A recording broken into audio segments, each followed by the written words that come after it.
டேய் பார்வதி அம்மா, டெல்லி உச்ச நீதிமன்றம், மதுரை உச்ச நீதிமன்றம் கணக்கு மாநில வாரி எடுக்காரு, மாநில வாரி கணக்கு கொடுக்காரு. சென்னை மெட்ராஸில் உச்ச நீதிமன்றம் கணக்கை ஒண்டிக்க சொல்லிடுறப்பா. எல்லா நீதிமன்றத்திலும் கணக்கை ஒண்டிக்க சொல்லிடு, ஆன்லைனில் ஏற்றக்கூடாது. இருக்கிற கணக்கு எல்லாம் எடுத்து பார்த்து தப்புக்கு உள்ளே போயிடுவான், ஆணும் பெண்ணும். சரியா? என்னென்ன தப்போ இரண்டு பக்கம் வாதங்கள் தப்பு இருந்தாலும் உள்ளே போயிடுவான். புரியுதா? வாதங்கள் வாதி பிரதிவாதி, அந்த வாதி இந்த வாதி செடிவாதியெல்லாம் தூக்கி உள்ளே போட்டுருவார். ஏண்டா நான் வழக்கு ஓடுறதுக்கு நான் தப்புக்கு தண்டனை வாங்காமல் ஓட்டிக்கிட்டு அலைவா அப்படின்னு கேட்காரு. அவன் தப்புக்கு தான் அங்கே இங்கே பூரா பூமி அழிக்கான், 2 நாக்கை வச்சு அழிக்கான். அரசியல்வாதி 10,000 கோடி எல்லாம் அழிச்சிக்கிட்டு இருக்கான். அதான் கவர்மெண்ட் வேலையெல்லாம் நல்ல நக்கு தான். நக்கி 4 சேரில் உட்காந்து, நாற்காலி சேரில் உட்காந்து நக்கு தான்.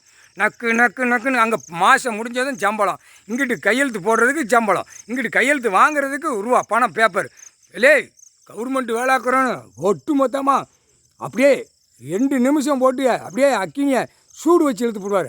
ஆணுக்கும் பெண்ணுக்கும் ஒழுங்கா போ, எல்லாம் கணக்கை முடிச்சுட்டு ஒப்படைச்சிட்டு ஓடி போயிரு.